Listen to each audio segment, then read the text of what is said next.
Hello YouTube. Today I have an analysis of Mount San Jacinto, sorry. We're going to be doing a ray tracing analysis to show that what flat earthers have been saying about this is absolute bullshit. So if you've been following my videos, it's very simple.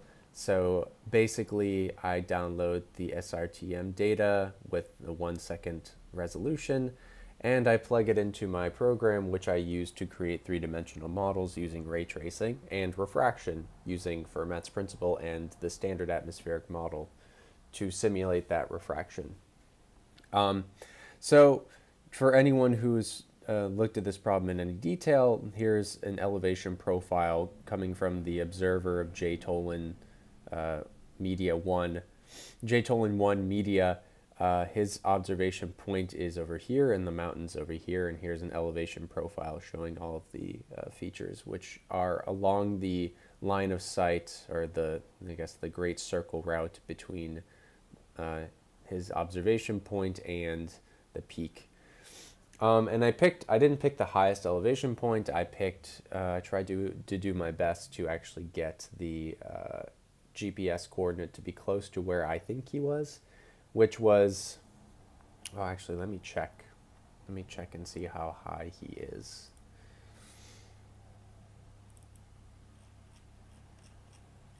So I want to find his,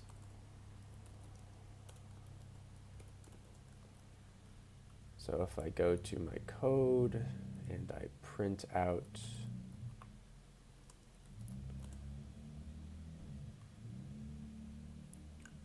okay, so his elevation at the point that I chose was 50 meters.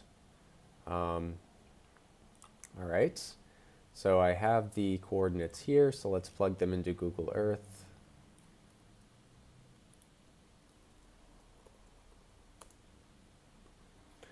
And I apologize, the resolution on Google Earth is weird, so you can't actually see the writing here, but so if you look in the video, there's this path that he goes along, and I would say that his point is about here. And how I figured this out was you can actually go down and do a ground level view. And if you look in his video, there's this little peak here, or this cove, and he's basically lined up straight along this part, and you can see it kind of curve in this direction. So that's basically how I figured out where his elevation, or where his location is. But you know, there's actually a wide range of elevations that we can do here, but this one seemed to work the best. And it matched exactly where he looks like he's looking in the video.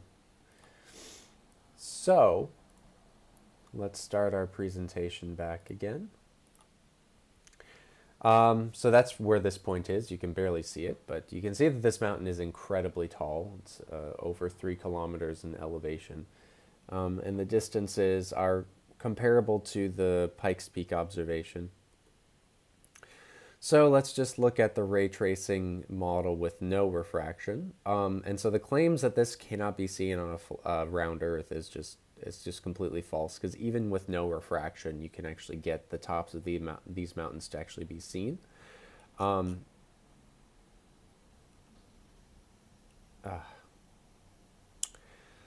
Yeah, so basically, we have that little peak here. I wish I could actually zoom in.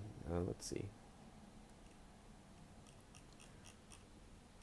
So if I zoom in here, you can see this is basically that hill that you see in the foreground, which is obstructing the bottom part of the mountain. But there's actually all of this land which is actually hidden, which we can't see due to the curvature of the Earth.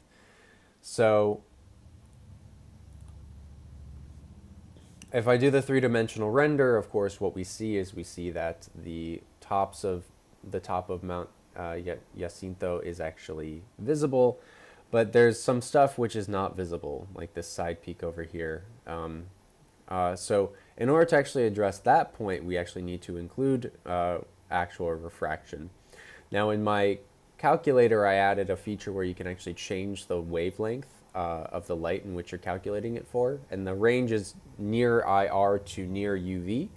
From what I've done experimenting with it, it doesn't seem to actually make much of a difference in terms of how much refraction there is. It might make a few meters difference, like maybe 10 meters or so, but it's not going to be like incredibly different in terms of what we can see going into the IR spectrum versus the visible spectrum. But here I just put in IR just to be consistent with the observation.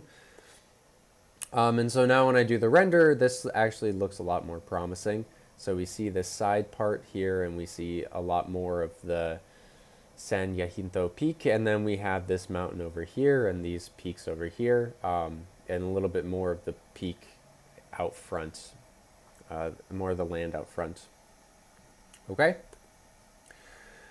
And of course, we can do the flat Earth just to give you a comparison. So the flat Earth, again, with refraction, including the infrared spectrum. What we see is that we should see basically all of the mountain. Not only should we see this peak here, where the city is, but we should also see peaks behind that, followed by peaks behind that, followed by peaks, basically peaks on peaks on peaks on peaks. And what it leads to is basically something which looks like this. So basically all of this stuff here, we should not be able to be seen because we actually don't live on a flat Earth. We actually live on a spherical Earth. And so the amount of field of view that this actually takes up in the frame is ridiculous compared to what we actually see in reality. So just to give you a comparison in the end, we have, this is ironic, behold the flat Earth reality. This is what is actually observed. This is the spherical Earth model. This is the flat Earth model. Yeah, behold the flat Earth. That's really funny because this is actually what we'd expect to see. And this is a tactic used by most flat earthers to just claim that, more recently now, it's just to claim that any observation that we look out into the distance is proof of a flat Earth because, you know, we live on a flat Earth, obviously, right? So they're no longer interested in actually proving or trying to understand reality. They're trying to basically lure people into believing that what they're seeing is actually a flat Earth without actually doing any proper analysis or calculations to even prove what they're seeing is consistent with their beliefs. Now, some of these people are dishonest, but some of these people are actually just really stupid and they don't know what they're talking about. And they want to live on a flat Earth for various reasons. Who's to really say? I'm not saying you can't believe that the Earth is flat, but I'm just saying that if you want to be consistent in terms of your epistemology, you might want to be a little more honest and actually try and figure out where you live and come from an unbiased position. And in my case, I was coming from a biased position, being that I am inclined mathematically. But I built the software open source, basically for anyone to look at and use to try and model reality. And you can actually compare it for yourself. You don't need to trust me. You can go into the code and you can modify it. You can make the flat Earth model that you so choose. I'd be happy to help modify my code to actually, if someone has any idea of what the flat Earth version of optics should actually be. But in terms of what I understand and how most of the world understands optics, I mean, this is what we'd expect from the flat Earth. Now, in the previous video, I just did a side-by-side comparison, kind of like what I did here. So just saying, okay, here's a spherical Earth, here's reality, right? They match pretty well by eye, but what I'm going to do here is I'm just going to do a overlay, where I'm going to slowly fade in my render versus the actual observation. And obviously it's not a perfect match, but I actually think that there's some sort of inferior mirage happening in this image down here, which I did not put into this model, but I could easily do if I so chose.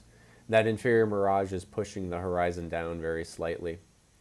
But compared to what the flat Earth predicts, I mean, it's absolutely night and day. There's just no comparison, right? This definitely matches the spherical Earth much, much better than it does match the flat Earth. And so this is basically it. So the claims that this mountain can't be seen on a round Earth is completely false. And in fact, it's not only that it's completely false, but when you include the correct amount of refraction required by the standard atmosphere, you actually get basically an exact match. So I'd like to thank everyone for viewing this video.